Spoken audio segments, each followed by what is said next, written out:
Book 5, Section 1, The Different Kinds of Justice. Complete Justice. In studying justice and injustice, we must examine the kind of actions with which they are concerned, what kind of mean justice is, and what the extremes are between a just act occupies the medium position. In this examination, we shall follow the same system of investigation that we used in our preceding discussions. We see that all men mean by justice that characteristic which makes them performers of just actions, which makes them act justly, and which makes them wish what is just. The same applies to injustice. It makes people act unjustly and wish what is unjust. Let this general outline serve as our first basis of discussion. For what is true of the sciences and capacities is not true of characteristics. As is well known, a given capacity, and also a given science, deals with a pair of opposites, whereas a given characteristic is not related to anything that is opposite to itself. Health, for example, does not produce effects opposite to health, but only what is healthy. We say that a man has a healthy gait when he walks as a healthy man would. Now we often gain knowledge of A, a characteristic by the opposite characteristic, and B, of characteristics by those things in which they are exhibited. In other words, if A, we can recognize a sound physical condition, we can also recognize an unsound physical condition. And B, a sound condition can be recognized from things that are in sound condition and they from it.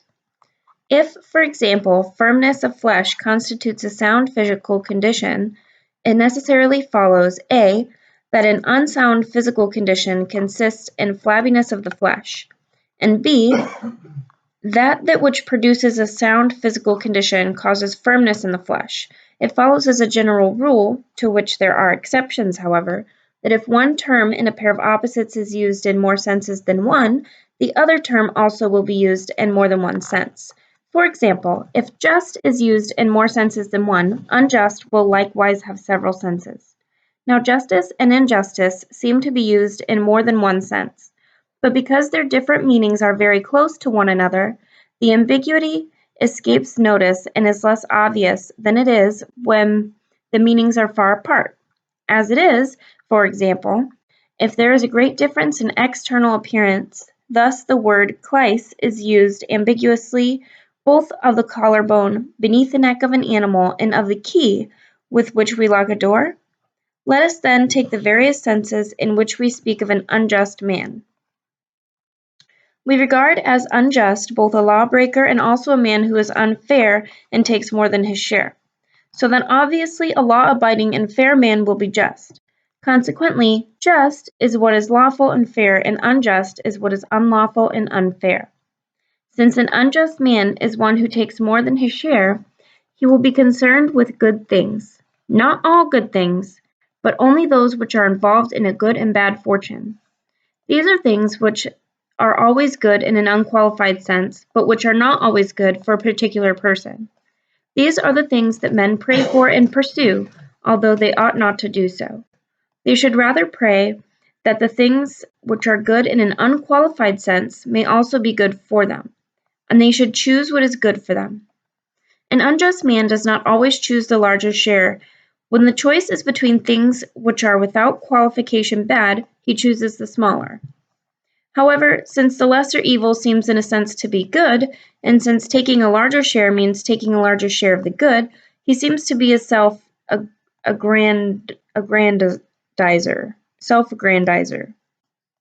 He is unfair, for unfair includes and is common to both taking more than one share of the good and taking less than one share of the bad.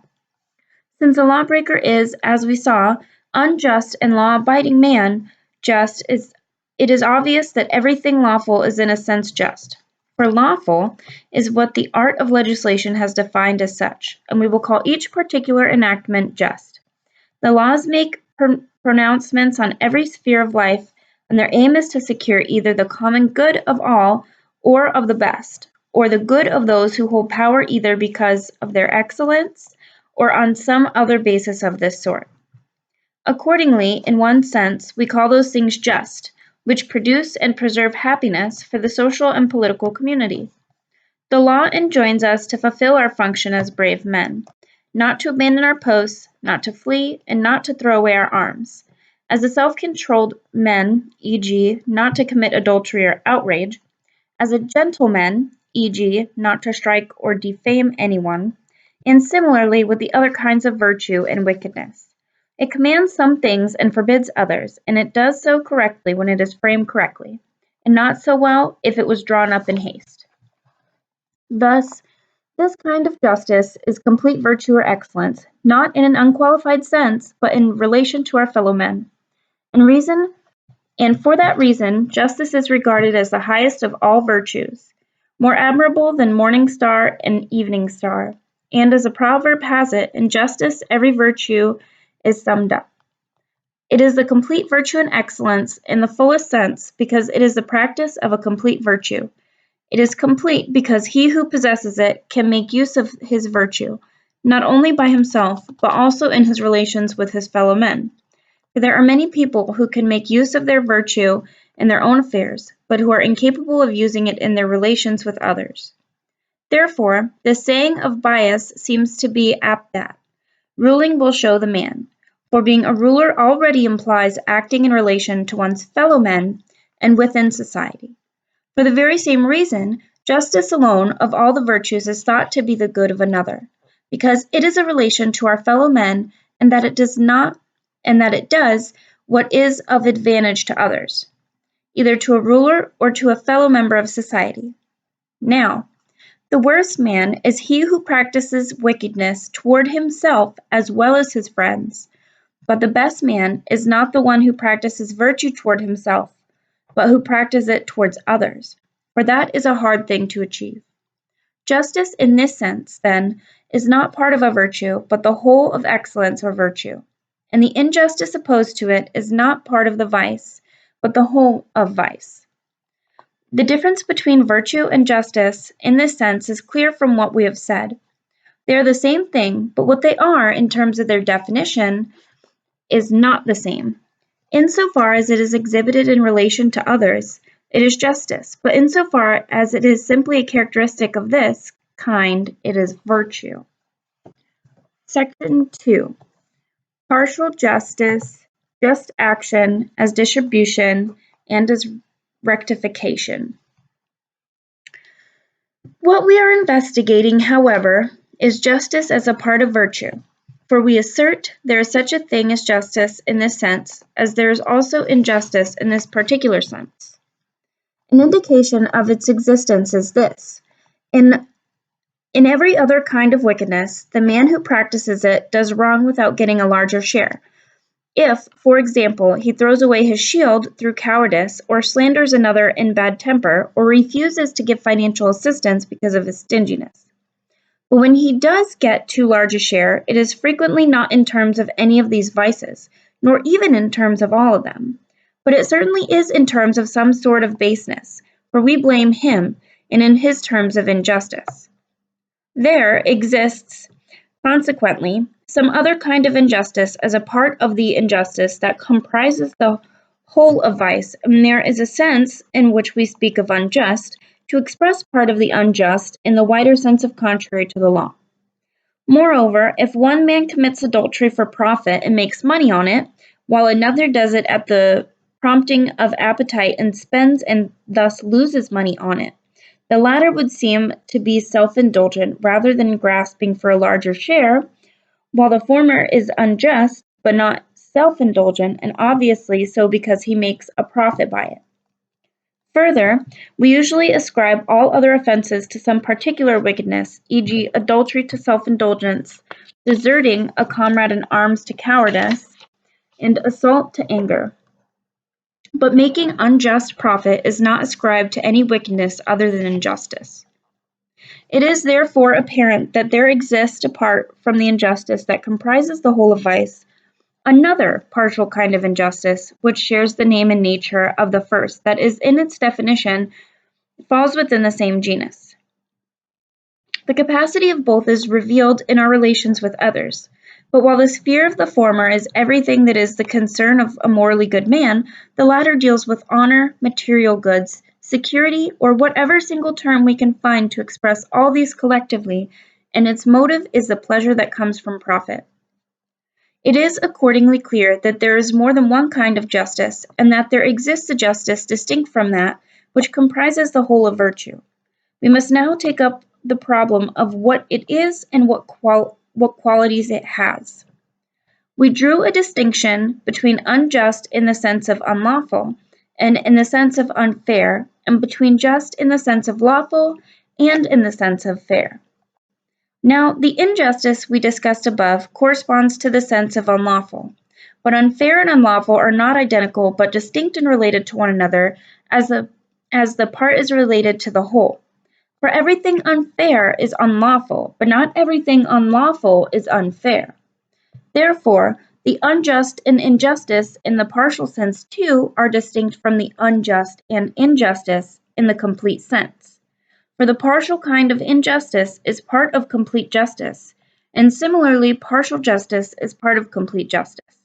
We must accordingly discuss partial justice and partial injustice, and also the just and the unjust in the partial sense.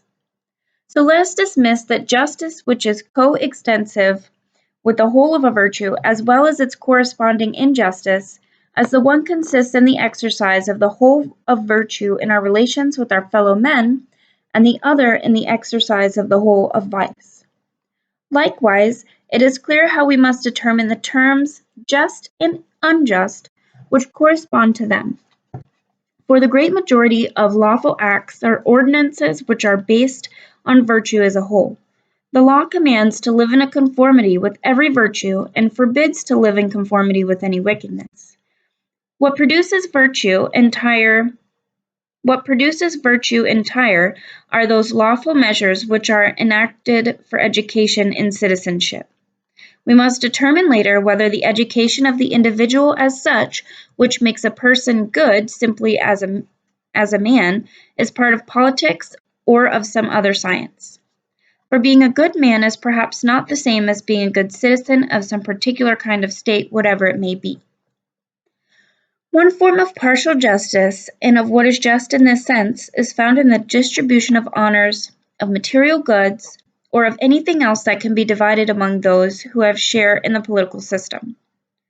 For in these matters it is possible for a man to have a share equal or unequal to that of his neighbor. A second kind of just action, in the partial sense, has a rectifying function in private transactions, and it is divided into two parts: A. Voluntary and B. Involuntary transactions. A. Voluntary transactions are, for example, sale purchase, lending at interest, giving security, lending without interest, depositing in a trust, and letting for hire. They are called voluntary because the initiative in these transactions is voluntary. B. Some involuntary transactions are clandestine, e.g., theft, adultery, poisoning, procuring, enticement of slaves, assassination, and bearing false witness, while others happen under constraint, e.g., assault, imprisonment, murder, violent robbery, maiming, defamation, and character smearing.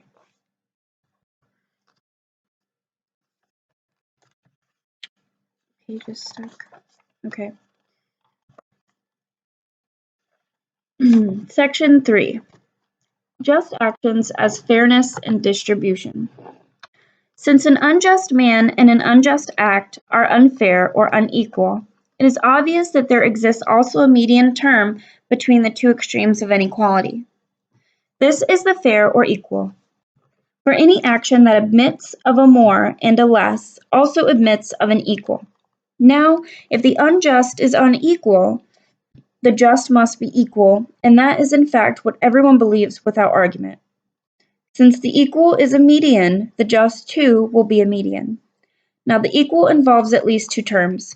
Accordingly, the just is necessarily both median and equal, and it is relative and it is just for certain individuals. Inasmuch as it is median, it must be median between some extremes, i.e., between the more and the less. Inasmuch as it is equal, it involves two shares that are equal. And inasmuch as it is just, it must be just for certain parties. Consequently, the just involves at least 4 terms. There are 2 persons in whose eyes it is just, and the shares which are just are 2. Also, there will be the same equality between the persons and the shares. The ratio between the shares will be the same as that between the persons. If the persons are not equal, their just shares will not be equal.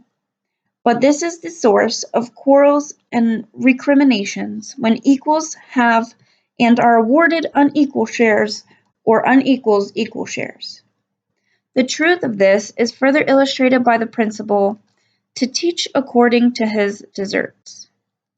Everyone agrees that in distributions, the just share must be given on the basis of what one deserves, though not everyone would name the same criterion of deserving. Democrats say it is free birth, oligarchs that it is wealth or noble birth, and aristocrats that it is excellence. Consequently, the just is something proportionate. For proportion is not only applicable to abstract number, but also to number in a generalized sense. Proportion is equally of ratios and involves at least 4 terms. That a discrete proportion involves 4 terms is obvious, but the same is also true of a continuous proportion, for it uses 1 term as though it were 2 and mentions it twice. E.g., line X, line Y equals line Y, line Z. Here line Y is mentioned twice so that there will be 4 proportionate terms if line Y is taken twice. The just, too, involves at least 4 terms, and the ratio between the term of one pair is equal to that between the terms of the other. For the persons and things are similarly distributed. Therefore, A:(B) equals C:(D), and by alteration, A:(C) equals B:(D). It also follows that one whole, i.e. person plus share, will stand in the same ratio to the other. Whole as a person stands to person. This is the union of terms that distribution of honors, wealth, etc. brings about. And if it is effected in this manner, the union is just. Consequently, the combination of terms person A with the term of person A with term share C, and of term person B with term share D in the distribution is just, and this kind of the just is median, while the corresponding unjust violates the proportion. For the proportional is median, and the just is proportional. Mathematicians call this kind of proportion geometrical, since in geometrical proportion one whole is to the other as the other is to its corresponding part. But the just is not a continuous proportion, for in fact the person and his shares cannot coincide in one single term. The just, then, in this sense, is the proportional, and the unjust is what violates the proportion. Consequently, the unjust admits of a more and a less, and this is what takes place in actual fact. A man who acts unjustly has more than his share of good, and a man who is treated unjustly has less. The reverse is true in the case of evil, for in relation to a greater evil, the lesser evil counts as a good, since the lesser evil is more desirable than the greater, and since what is desirable is good, and what is more desirable is a greater good. This, then, is one kind of what is just. Section 4. Just action as rectification. The one remaining form of what is just is the rectifying kind, which we find in transactions both voluntary and involuntary. The just in this sense is different in kind from the former. What is just in the distribution of common goods, such as honor and wealth, always follows the proportion we have described. If it is a distribution of common funds, it will follow the same ratio in which the contributions of the various members stand to one another, and the unjust opposed to just in this case is that which violates the proportion. Now the just in transactions is also something equal, and the unjust something unequal, but it is something equal which corresponds not to a geometrical but to an arithmetical proportion. It makes no difference whether a decent man has defrauded a bad man or vice versa, or whether it was a decent or bad man who committed adultery. The only difference the law considers is that brought about by the damage. It treats the parties as equals and asks only whether one has done and the other has suffered wrong, and whether one has done and the other has suffered damage.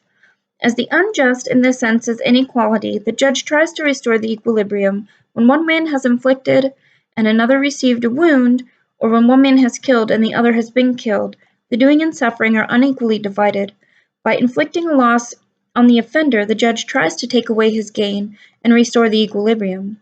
For in involuntary transactions, we use the term gain without any qualification, even though it is not the proper term in some instances, e.g., when a person has inflicted a wound, and we use the term loss in a similar way when he is the sufferer. But, at any rate, we do not speak of loss and gain whenever the damage sustained can be measured. Thus, the equal occupies the middle position between the more and the less, but gain and loss are more and a less, respectively, in opposite ways. More good or less evil are gain, and the reverse is loss. The median between them, as we saw, is the equal or fair which, we assert, is just. The just as a corrective is, therefore, a median between loss and gain. That is the reason why people have a recourse to a judge when they're engaged in a dispute. To go to a judge means to go to the just, and to be a judge means, as it were, to be the embodiment of what is just. They seek out a judge who will be midway between them, some states, in fact, call judges mediators, in the belief that they will get what is just if they get what is median. This is another indication that the just is just a kind of median, since the judge, too, may be described as mediating. The judge restores equality. As though there were a line divided into two unequal parts, he takes away the amount by which the larger part is greater than half the line and adds it to the smaller. Only when the whole has been divided into two equal parts can a man say that he has what is properly his, i.e., when he has taken an equal part. The equal is median between the greater and the smaller according to arithmetical proportion, and that is the reason why the just has its name, Nichomachean. It is a division into two equal parts, Dika, as if we were to call it Nichomachean, and the judge Dikastes, i.e., he who divides in two instead of Dikastes, for when X amount is subtracted from one of two equals and added to the other will be larger by 2x. If X had been subtracted from one but had not been added to the other would have been larger only by X. Consequently, it is X larger than the median, and the median is X larger than the unit from which the subtraction was made. Accordingly, we can use this procedure to ascertain both what we must subtract from the party that has too much and what we must add to the party that has too little.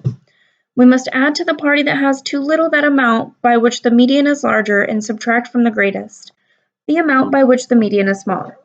Let lines AA, BB, and CC be equal to another.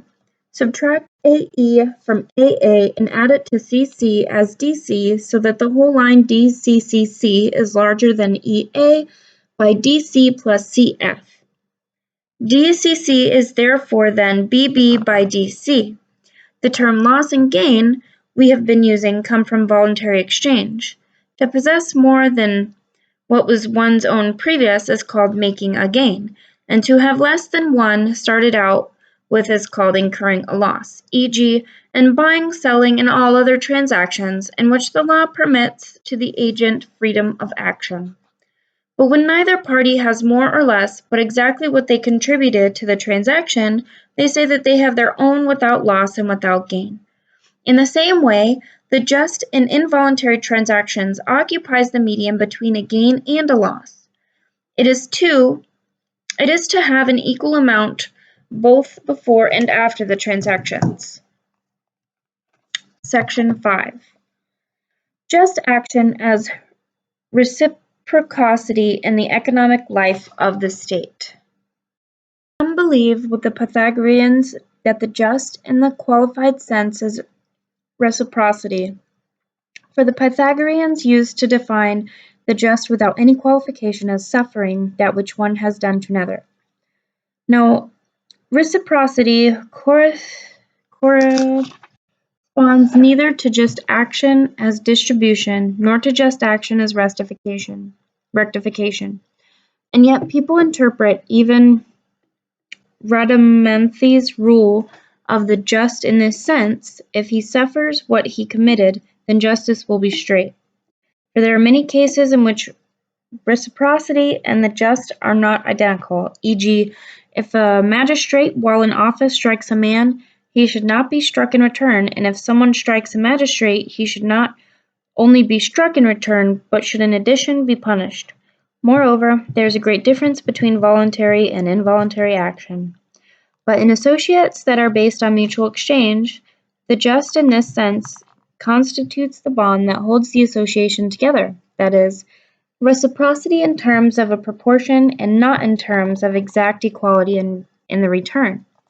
For it is the reciprocal return of what is proportional to what one has received that holds the state together. People seek either to requite evil with evil, for otherwise their relation is regarded as that of slaves, or good with good, for otherwise there is no mutual contribution. And it is by their natural contribution that men are held together. That is the reason why the state erects a sanctuary of the graces in a prominent place, in order to promote reciprocal exchange. For that is the proper province of gratitude. We should return our services to one who has done us a favor, and at another time take the initiative in doing him a favor. Reciprocal exchange in the right proportion is determined by a diagonal combination of terms. Let A be a builder, B a shoemaker, C a house, and D a shoe. Now the builder must take the shoemaker's product from the shoemaker and give him part of his own product. Thus, if 1. Proportional equality is established between the goods, and 2. Reciprocity effected, the fair exchange we spoke of will be realized. But if there is no proportionality, the exchange is not equal and fair, and the association of the two will not hold together. For there is nothing to prevent the product of one from being greater than that of the other, and they must therefore be equalized. This is true of the other arts as well. They would disappear if there were not a relationship between an active and a passive element, such that the one performs and the other undergoes precisely the same thing of the same quantity and the same quality. For a community is not formed by 2 physicians, but by a physician and a farmer, and in general by people who are different and unequal. But they must be equalized, and hence everything that enters into an exchange must somehow be comparable. It is for this purpose that money has been introduced. It becomes, as it were, a middle term, for it measures all things, not only their equality, but also the amount by which they exceed or fall short of one another. Thus it tells us how good many shoes are equal to a house or to a given quantity of food. The relation between builder and shoemaker must therefore correspond to the relation between a given amount of shoes and a house of quantity of food. For if it does not, there will be no exchange and no community, and the relation will not be the same unless the goods are somehow equal. Consequently, all goods must be measured by some single standard, as stated earlier, and that standard is, in fact, need, which holds everything together in a community. For if men were to require nothing, or were not to require things equally, there would be no exchange, or not the same kind of exchange. Now money has, by general agreement, come to represent need. That is why it has the name of currency. It exists by current convention and not by nature, and it is in our power to change and invalidate it. Thus, reciprocity will be attained when the terms have been equalized, and when, as a result, the product of the shoemaker is to the product of the farmer as the farmer is to the shoemaker. But the figure of the proportion must not be drawn up after the exchange has taken place, else one extreme will have both excesses. But when each side still has possession of its own product in this way, they are equal and members of the community, since this kind of equality can be established in their case. Let A be a farmer, C food, B a shoemaker, and D his product equalized to C. If it were impossible to establish reciprocity between them in this manner, a community or association between them would be impossible. That it is need which holds the parties together as if they were one single unit is shown by the fact that there is no exchange when one or both parties do not stand in need of the other. For example, no exchange takes place when someone needs what we do not have, e.g. wine, and we can only offer him the privilege of exporting grain. Consequently, in a case like this, equality of need must be established. Now, it is money which gives us a guarantee of future exchange. If we need nothing at the moment, it guarantees that exchange will take place when the need arises. For when we bring money, it must be possible to get what we need. But it is true that what happens to goods also happens to money, i.e., it does not always have equal value. It still tends to be constant. Therefore, the price of all goods should be fixed, for in that way there will always be exchange, and if there is exchange, there is a community. Thus, money acts like a measure. It makes goods commensurable and equalizes them. For just as there is no community without exchange, there is no exchange without equality, and no equality without commensurability. Now, of course, it is impossible that things differing so greatly from one another should in reality become commensurable, but it can be done adequately by relating them to need.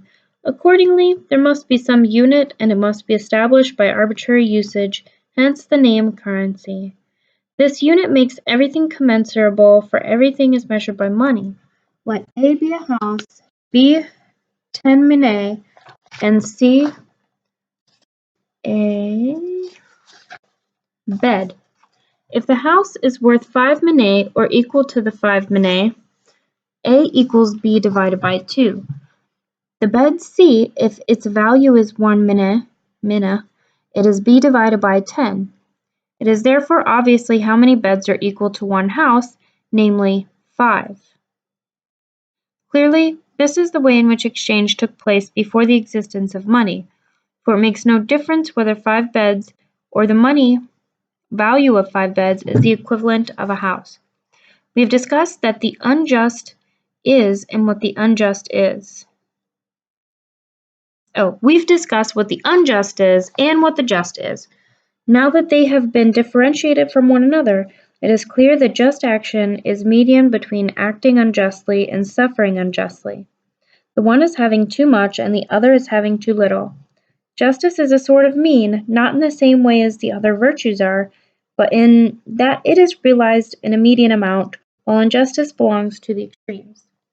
Moreover, justice is that quality in terms of which we can say of a just man that he practices by choice what is just, and that in making distribution between himself and another, or between two others, he will not give himself the larger, and his neighbor the smaller share of what is desirable, and vice versa in distributing what is harmful. But he will give an equal share as determined by proportion, and he will act in the same way in distributing between two others. Injustice, on the other hand, is the quality similarly related to what is unjust, and the unjust is an excess and a deficiency of what is helpful and harmful, and it violates proportion. Injustice is, therefore, excess and deficiency, because it tends toward excess and deficiency. In one's own case, toward an excess of what is unhelpful and toward a deficiency of what is harmful, in the case of distribution among others, although the result is by and large the same, the violation of proportion may take place in either direction. Of the offenses, the lesser is to suffer unjustly and the greater to act unjustly. So much for a discussion of the nature of justice and injustice, and also of the just and the unjust in their general sense. Section 6. What is just in the political sense? Since a man who acts unjustly is not ipso facto unjust, what kind of offenses must a man commit to be marked as unjust in each of the various senses of injustice, for instance, to be marked as a thief, an adulterer, or a robber?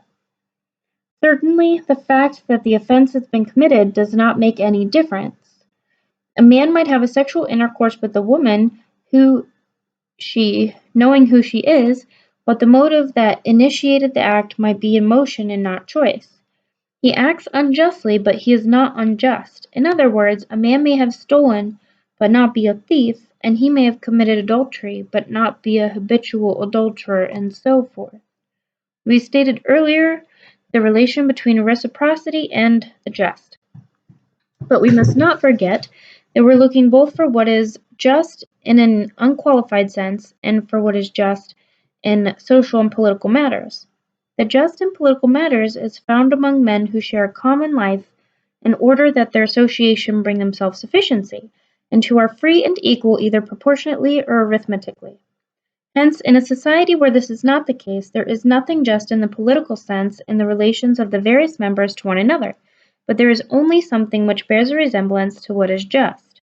For the just exists only among men whose mutual relationship is regulated by law, and law exists where injustice may occur. For legal judgment decides and distinguishes between what is just and what is unjust.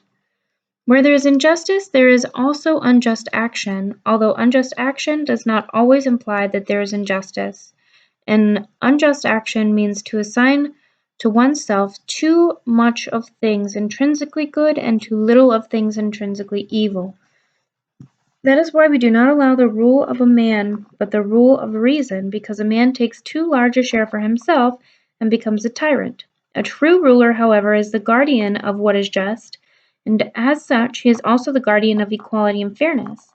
We think of a just ruler as one who does not get more than his share. He does not assign himself to a larger share of what is intrinsically good unless a share is proportionate to his deserts. His labor is, therefore, the benefit of others, and for this reason justice is called another good, as we stated above. Consequently, he must be given some recompense, and this consists in honor and privilege. Those for whom this is not adequate recompense become tyrants. What is just for the master of a slave and just for a father is similar to, but not identical with, the politically just. There can be no unqualified injustice in one's relation to what is his own. A piece of property, i.e. a slave, and a child are part of one's person, as it were, until the latter reaches a certain age and becomes independent, and no one would deliberately desire to harm himself. For the same reason, there is no such thing as an injustice toward oneself, and it follows that what is politically unjust and does not apply here. For the politically just, as we saw, depends upon law and applies to people who have a natural capacity for law, that is, people who have the requisite equality in ruling and being ruled. Hence, just action is sooner possible towards one's wife than to one's children and property. For what is just towards one wife is what is just in household management, where husband and wife share equals. But even this is different from what is just in social and political matters. Section 7. Just by nature and just by convention. What is just in the political sense can be subdivided into what is just by nature and what is just by convention. What is by nature just has the same force everywhere and does not depend on what we regard or do not regard as just. And what is just by the convention, on the other hand, it makes originally no difference whether it is fixed one way or another. But it does make a difference once it is fixed, for example, that a prisoner's ransom shall be 1 mina, or that a sacrifice shall consist of a goat, but not of 2 sheep. And all the other measures enacted for a particular occasion, such as the sacrifice offered to Brasidas, and everything enacted by decree. Now, some people think that everything just exists only by convention, since whatever is by nature is unchangeable and has the same force everywhere. As for example, fire burns both here and in Persia, whereas they see that notions of what is just change. But this is not the correct view, although it has an element of truth. Among the gods, to be sure, it is probably not true at all, but among us there are things which, though naturally just, are nevertheless changeable, as are all things human. Yet, in spite of that, there are some things that are just by nature and others not by nature. It is not hard to see among the things which admit of being other than they are, which ones are by nature and which ones are not by nature, but by convention or agreement, although both kinds are equally subject to change. The same distinction will fit other matters as well. By nature, the right hand is the stronger, and yet it is possible for any man to become ambidextrous. What is just as determined by agreement and advantage is like measures. Measures for wine and for grain are not equal everywhere. They are larger where people buy and smaller where they sell. In the same way, what is just not by nature but by human enactment is no more the same everywhere than constitutions are. Yet there is only one constitution that is by nature the best everywhere. Each notion of what is just and lawful stands in the same relation to a just and lawful act, as the universal to the particular. For there are many specific acts, but only one thing in each case that is just, viz., the universal. There is a difference between an act of injustice and what is unjust, and between an act of justice and what is just. The unjust exists by nature or by enactment. When it is performed, it is an act of injustice, but before being performed, it was not an act of injustice, but simply unjust. The same is true for an act of justice, although strictly speaking in the general term is just act, an act of justice is reserved for the rectification of an act of injustice. But we must postpone until later on an examination of the various kinds of acts of justice and of injustice, and also of their number and the sphere in which they operate. Section 8. The various degrees of responsibility for just and unjust action. To describe what is just and unjust, we can say that a man acts unjustly and justly when he performs such acts voluntarily. When he performs them involuntarily, he acts neither unjustly nor justly, except in an incidental way, inasmuch as he performs acts in which happen to be just or unjust. The unjust and the just act are defined by the voluntary and the involuntary. For when a deed is voluntary, it is blamed, and it is then at the same time an unjust act. Thus, it will be possible for a deed to be unjust without yet being an unjust act. If the element of voluntariness is absent by a voluntary act, as it has been stated earlier, I mean an act which lies in the agent's power to perform, performed by the agent in full knowledge and without ignorance of either person, of the person acted on, the instrument used, or the result intended by his action. He must know, for example, whom he is striking, with what instrument, and what result he intends to achieve. Moreover, no voluntary act is performed incidentally or under constraint. For example, if A takes B's hand and strikes C, B does not act voluntarily, since the act was not in his power. A man possibly strike his father, realizing that he is striking a man, or a bystander, but without knowing that it is his father whom he is striking. A similar distinction can be drawn as a regards to the result intended and the action as a whole. Thus, acts which are performed in ignorance or which, though not in ignorance, are not in the agent's power or performed under constraint are involuntary. For, in fact, there are many natural processes that we perform or undergo in full knowledge, and none of which either is voluntary or involuntary, for example, growing old or dying. The incidental sense may likewise be applied to unjust and just action. A man might return a deposit involuntarily and through fear, so that we cannot say he does what is just or acts justly except incidentally. Similarly, we can say that a man acts unjustly and does what is unjust only incidentally when he fails to return a deposit under compulsion and involuntarily. We perform some voluntary acts by choice and others not by choice. We perform them by choice and we are deliberate in advance, but actions which have not been previously deliberated upon are not performed by choice. Thus, there are three types of injury that occur in communities and associations. 1. Injuries committed in ignorance are mistakes when the person affected, the act, the instrument, or the result are not what the agent supposed they were. He thought he was not hitting anyone, or not with that particular missile, or not that particular person, or not for this purpose, but a result was obtained which he had not intended. For example, if the jeweler did not intend to wound, but merely to prick, or the person or the missile were not what they thought they were. 2. When the injury inflicted happens contrary to reasonable expectation, it is mishap. But when it is not contrary to reasonable expectation, without malice, it is a mistake. In the case of the mistake, the source of responsibility lies within the agent. In a mishap, the initiative lies outside him. 3. When the injury is inflicted in full knowledge but without previous deliberation, it is an unjust act. For example, any act due to anger or any other unavoidable or natural emotion which human beings are subject. For when people inflict these injuries and commit these mistakes, they act unjustly, to be sure, and what they perform are unjust acts. They are not ipso facto unjust or wicked for committing these acts, since the injury inflicted is not due to wickedness, but when a man acts from choice, he is unjust and wicked. That is why acts due to anger are rightly judged not to be committed with malice aforethought. The initiative reset rests not with the man who acts in anger, but with him who provokes it. Moreover, the issue is not whether the act took place or not, but whether it was just, for feelings of anger are aroused by an apparent injustice. In such a case, people do not dispute facts as they do in private transactions, where one of the parties must necessarily be a scoundrel unless they disagree because they have forgotten the facts. But they agree about the facts and dispute which side has acted justly.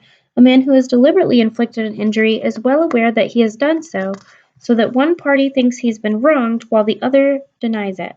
However, if a man harms another by choice, he acts unjustly, and it is this kind of unjust act which makes the agent an unjust man if he acts against proportion or equality. Similarly, a man is just if he performs just acts by choice, but his action is just if only it is voluntary. Some involuntary acts are pardonable and others are not.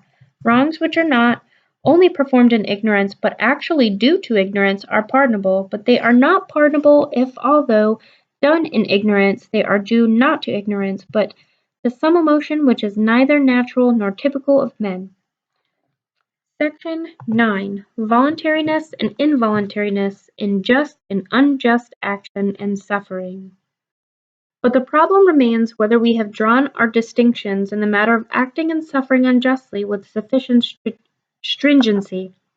In the first place, we may ask whether there is any truth in what Euripides has expressed in the strange words, A. I killed my mother. Brief is my report. B. Where were you both willing, or neither she nor you? Is it really possible that a person voluntarily submits to unjust treatment, or is, on the contrary, all unjust treatment suffered involuntarily, just as every unjust act is performed voluntarily? Is all unjust treatment undergone voluntarily, or is it all undergone involuntarily? Or do we suffer it sometimes voluntarily and sometimes involuntarily? The same applies to undergoing just treatment. All just action is performed voluntarily, so that it makes sense that acting and being treated justly or unjustly should be similarly opposed to one another, and that we should either voluntarily or involuntarily undergo both unjust and just treatment. Yes, it would seem strange if we were to receive all just treatment voluntarily, for some people are treated justly without being willing. Secondly, we might also raise the question whether every person who has suffered something unjust is receiving unjust treatment, or whether the situation is the same in suffering as is in doing.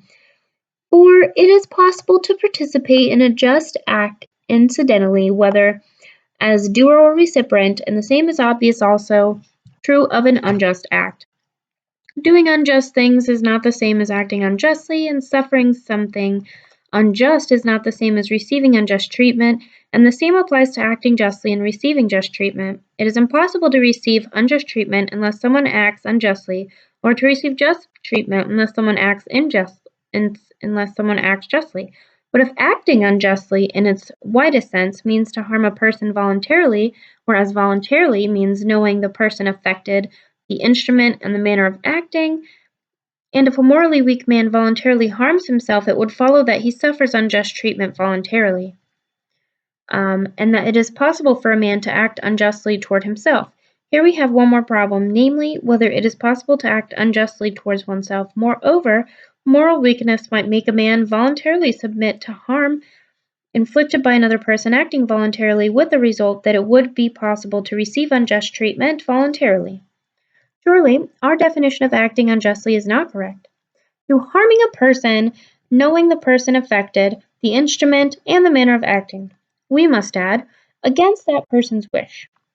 Then we can conclude that, though a person can voluntarily be harmed and suffer something unjust, no one voluntarily receives unjust treatment, for no one, not even morally weak person, wishes to be harmed.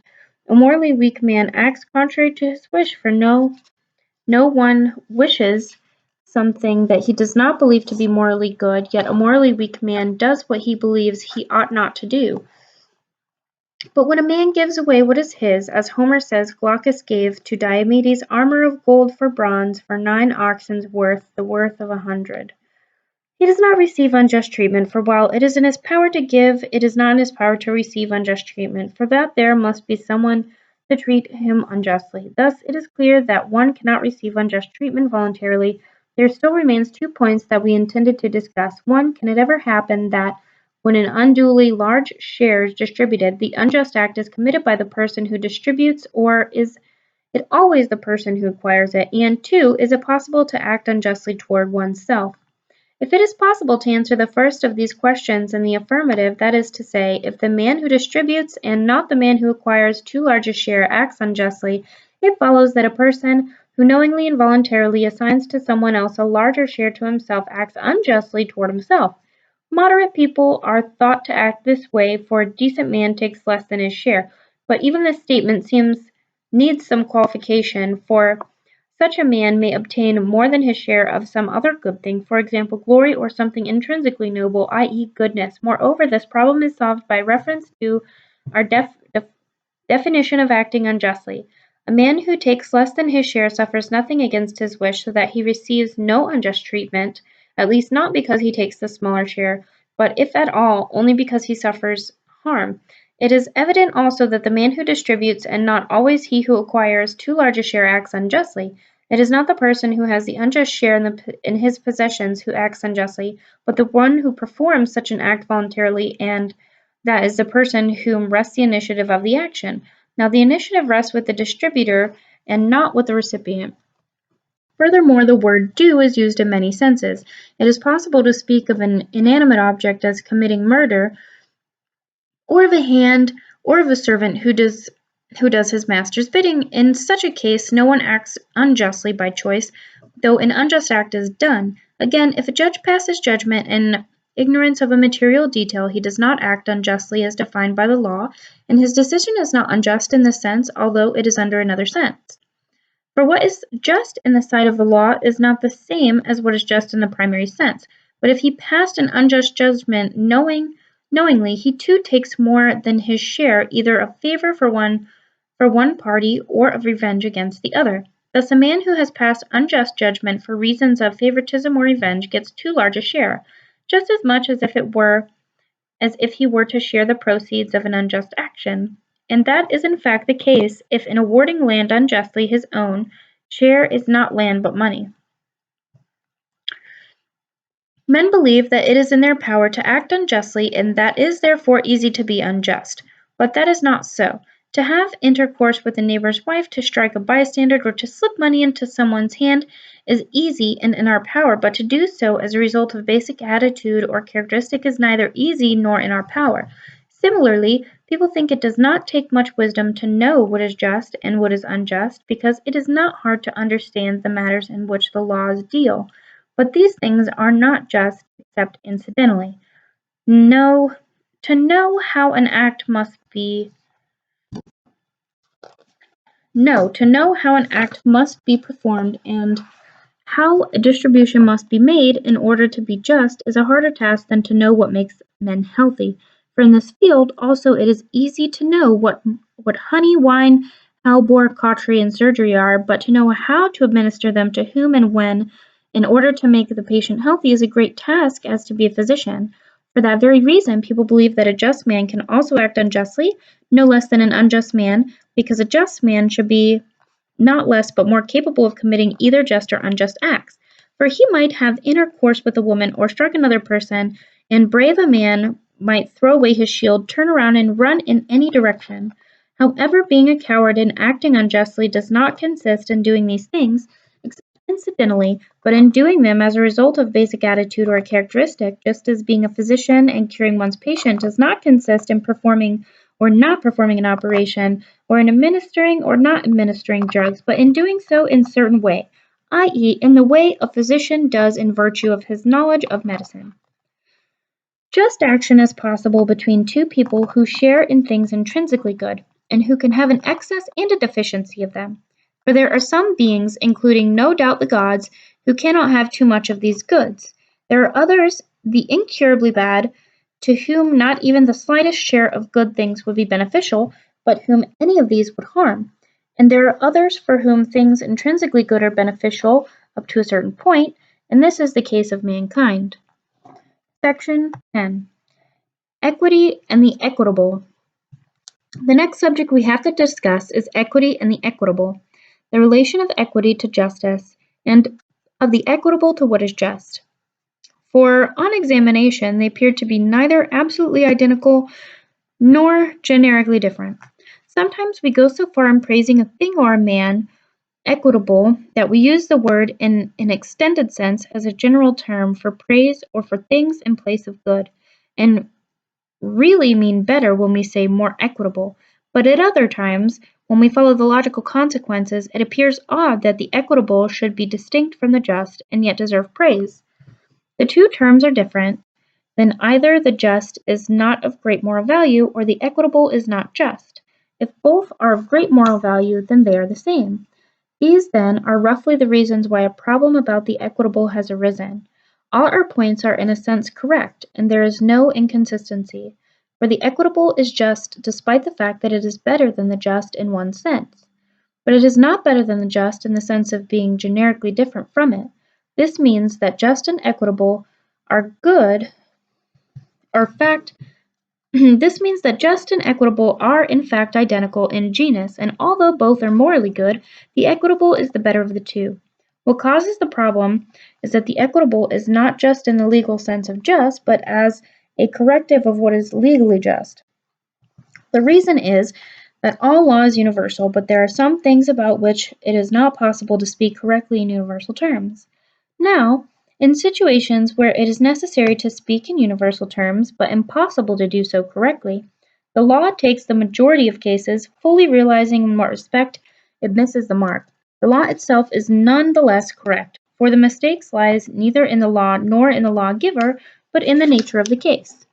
For such is the material of which actions are made, so in a situation in which the law speaks universally, but the case at issue happens to fall outside the universal formula, it is correct to rectify the shortcoming, in other words, the omission and mistake of the lawgiver due to the generality of his statement.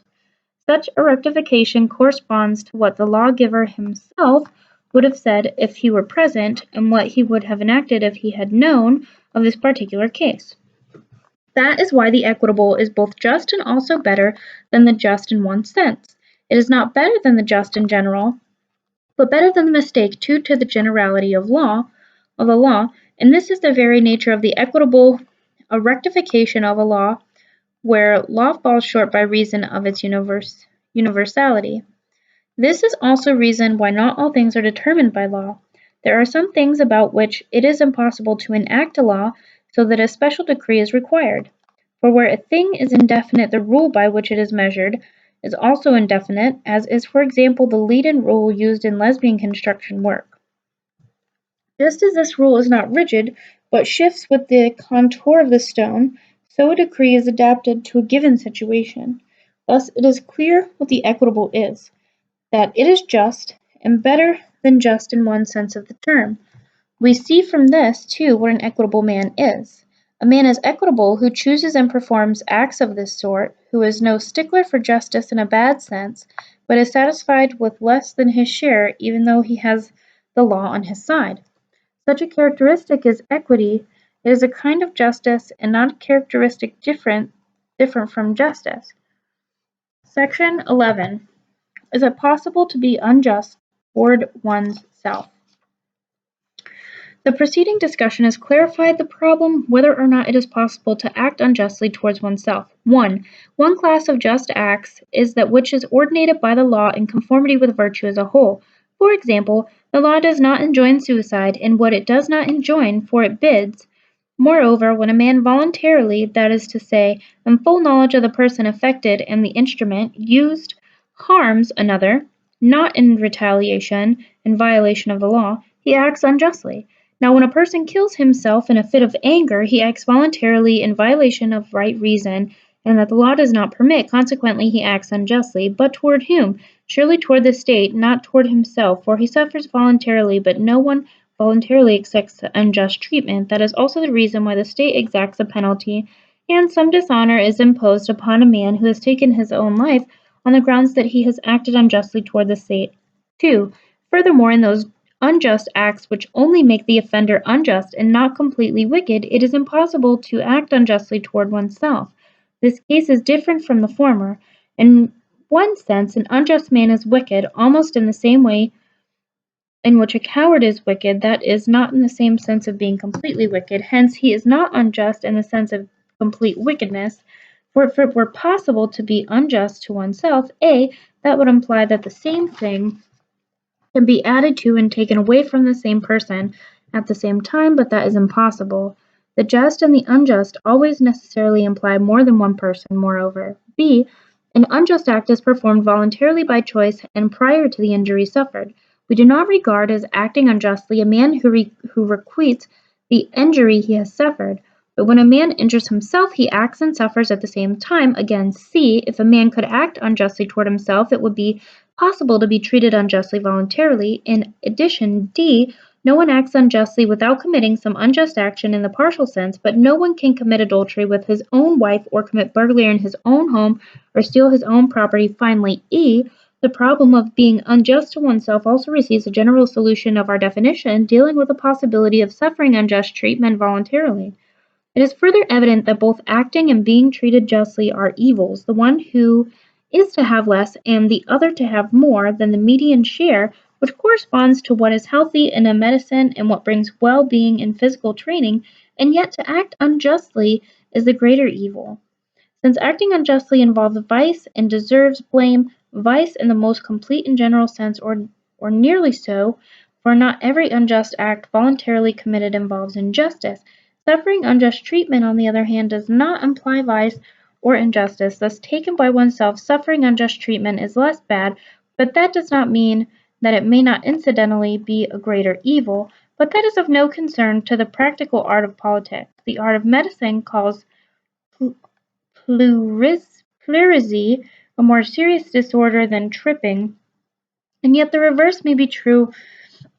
Incidentally, if it happens that when you trip you fall and as a result are killed or taken prisoner by the enemy.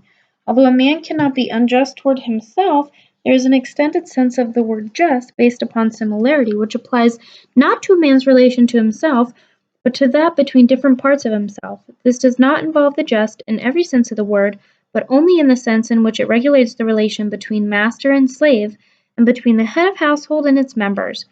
For in these discussions a distinction is drawn between the rational and irrational parts of the soul, and it is in view of this distinction that they regard injustice toward oneself as possible, because one part can frustrate the desires of the other, so they think that there is something just in the mutual relation of a ruler and ruled. So much for our description of justice and the other moral virtues. That concludes Book 5.